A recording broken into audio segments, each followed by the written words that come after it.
What's up, guys? Chris here, founder of Rooted Music Coaching. At Rooted, we exist to help you and others like you learn to play the music that you love by coaching you on the why and not just the what. Now, in today's video, we have something really great for you. This is going to be for all the guitar players out there. We're going to help you understand how hooks, how lead lines are constructed on the guitar through a simple template and through a simple format. And we're going to do this through the song and really learn it through the song Lion and the Lamb, which is one hopefully you're familiar with. So before we jump into the video, I would love for you to go ahead and hit subscribe to our YouTube channel, where you're going to get access and great content like this every single week on piano and guitar. We're really going to help you understand some foundational tools to play the music that you love, whether it's on piano or guitar. So let's go ahead and get started. Hey guys, this is Tucker Richmond. I am here with Rooted Music Coaching, and today we wanted to talk about some different positions on the neck that you can use to play guitar hooks in a lot of popular worship songs easily. So these positions, they relate to our major scale, using our numbers that we talk about a lot. So we wanted to talk about an example of a song today, and a lot of people know the opening riff for the song Lion and the Lamb, and we wanted to talk about, with that as an example, how you can look at these positions that make it easier to understand how to play these lead parts. So I'm just going to play through the part real quick to just give you an idea of what we're going to be looking at. So it goes like this.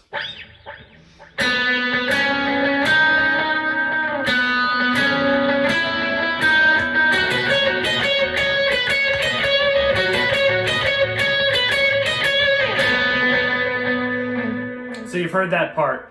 So basically, there's a couple different shapes that are often used that make up a lot of these riffs that we use. And I wanted to basically hit on two really common chord positions that are basically places where you can play through the major scale on the neck and create these parts and these melody hooks that we often hear, and have a good understanding of how to understand what you're playing when you play the part, and be able to see the actual notes in the progression as opposed to thinking about it as a random part. So I'm going to scoot up a little bit so we can see it a little closer, and we'll dig in here. All right, so I'm going to turn off this delay as well, that effect we're using.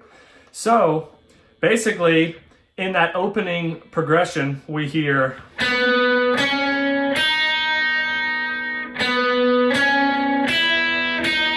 those are the first several notes in the part, right?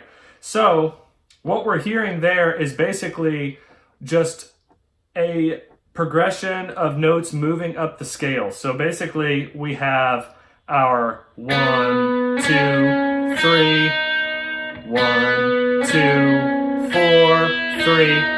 And so what I mean by that is that the notes that we're playing are following our major scale. And so the first shape that I wanted to look at right here is this shape. It looks like this. So that is kind of a way to play the chord position that follows this scale. So in this position, on the 4th fret here, we're in the key of B for this song,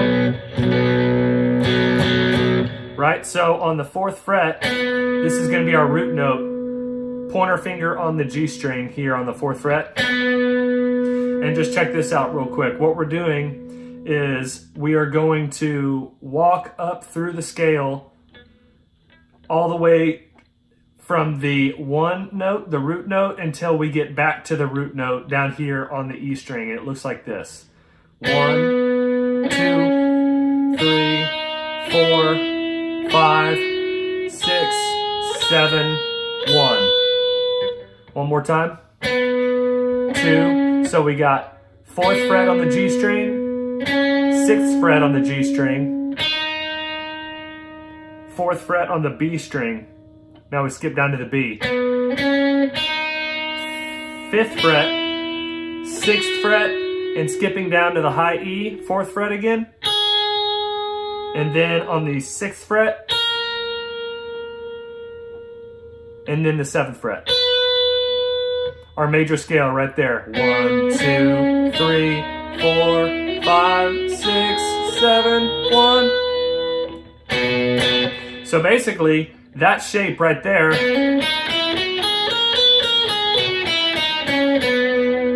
is a really common way that we're going to pick out a lot of the parts and melodies in these hooks that we hear. So, you know, you might have seen me in the beginning play it like this. So that was just a decision that, you know, I do for the feel of the part, but essentially we're playing 1, 2, 3. Remember what we did? That scale right here.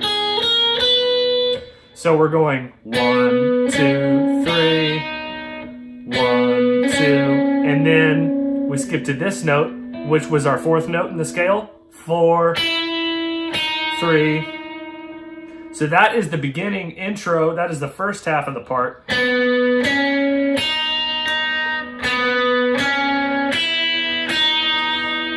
So basically, remembering that follows this scale. Right? So we got that. Now for the next half of the part, which is a little quicker, I wanted to talk about this shape up here. And what this is commonly called is a triad.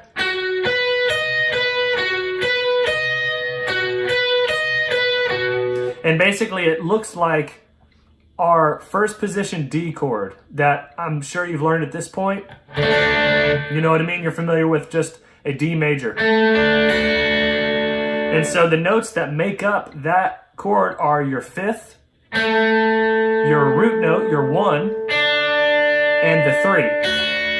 So this is called a major triad. So that's a bit of the theory to break it down, but basically when another common shape in addition to this one that we were using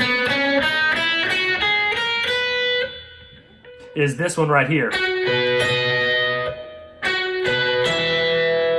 So what I'm doing there is I'm using the same D formation, but I have my ring finger on the root note on the 12th fret of the B string. So that's our root, that's our 1 right there.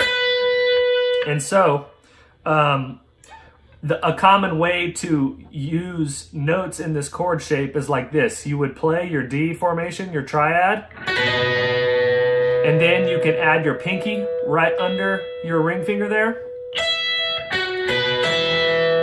Right?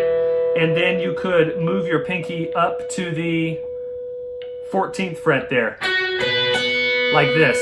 And you hear this type of interval on all types of parts.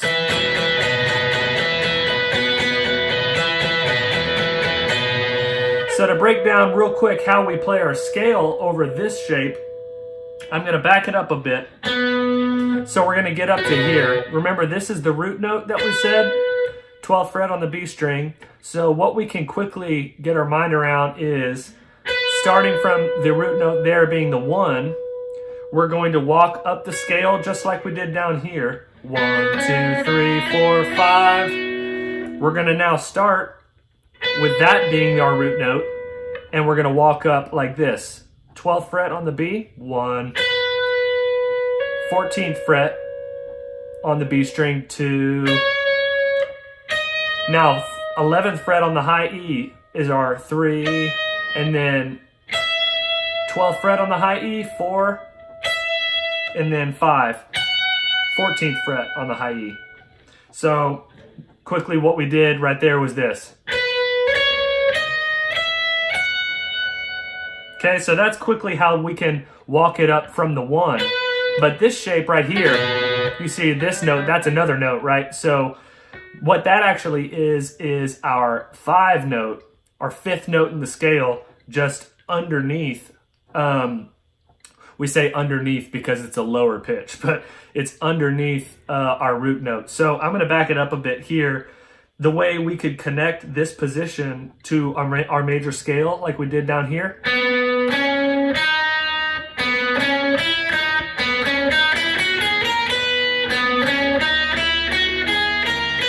Right? So what we're going to do up here to basically play that position and be able to hit all the notes in the scale, our pointer finger is going to start on the 9th fret of the D string. So that is also our root note. That's a B right there. So watch how we're going to walk this up. We're going to go 1, 11th fret on the D, 2, 3, 13th fret, 4, 14th fret. Now we're going to jump back down to this note, 11th fret on the G, 5,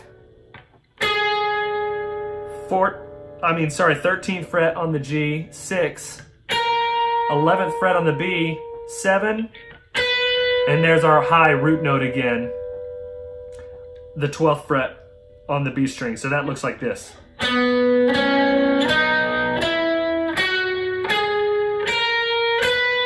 And then if you wanted to keep walking it up the scale, you would go like this, like we did earlier. Up to the 5th note there, and if you wanted to, we're running out of notes at that point, so you have to play up the neck. One more time, starting on the 9th fret of the D string. 1, 2, 3, 4, 5, 6, 7, and back to 1. So up here, now to tie that in a bit with our part, the way that I like to play this part is right here. The Bethel guys in the recording, I'm going to show you 2 ways to do this. They actually do it up here. I personally kind of like the sound of it right here. It's a little brighter.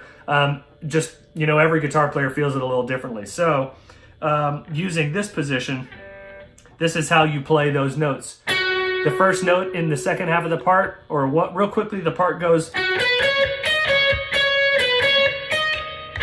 Sorry.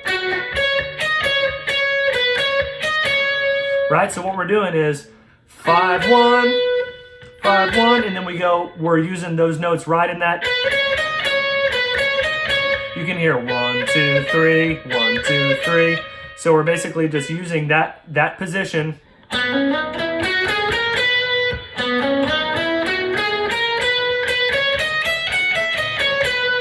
That position right there to hit all of the notes in our hook.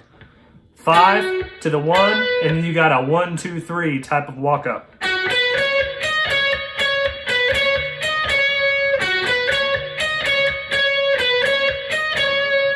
Okay? So, to tie all that in together one more time, we've got our initial part, the first section, and we have this position. 1, 2, 3, 4, 5, 6, 7, 1. So our beginning intro is 1, 2, 3, 1, 2, 4, 3, and then we jump up here, starting with this note.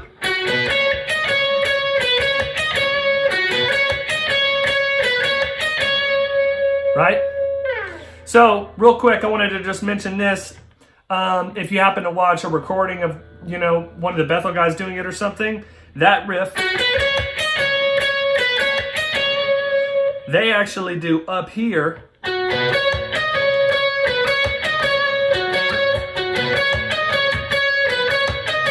And that is actually this exact same scale that we did at first, but it's all the way up here, 4 frets above the 12th fret. So that's our root note. Same scale, right? Because you know everything repeats past the 12th fret. So that's our root note there. And to get that first note in the part, you just hit the, what is it? The 16th fret on the D string, like we were doing here. Up here, you would just hit the 16th fret first, and then you're going to go 16, 18, 16, 1, 2, 3, 2, 1. So without talking about it too much, it sounds like this. You could probably recognize the shape.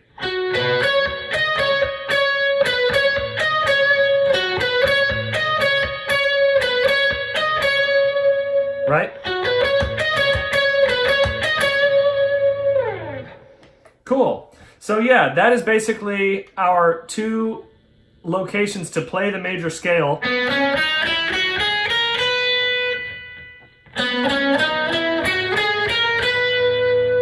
And how you can use those notes to to basically understand, all types of hooks that you hear. Basically, any sort of melody that is using a normal major scale is going to follow that pattern, and those are two areas where you can pick out those types of parts. So I'm going to play through the part just one more time.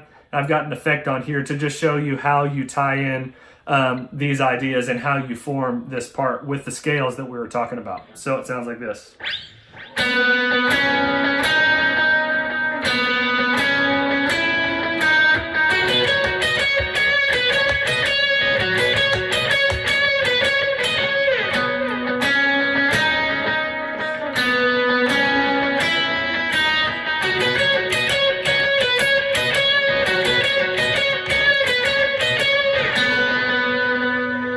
You can see you can easily switch between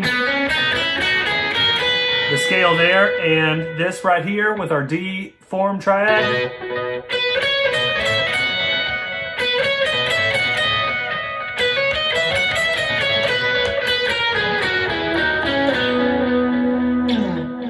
And that is how you understand that part from a scale perspective. So hopefully that helps, guys, and we will see you next time. All right.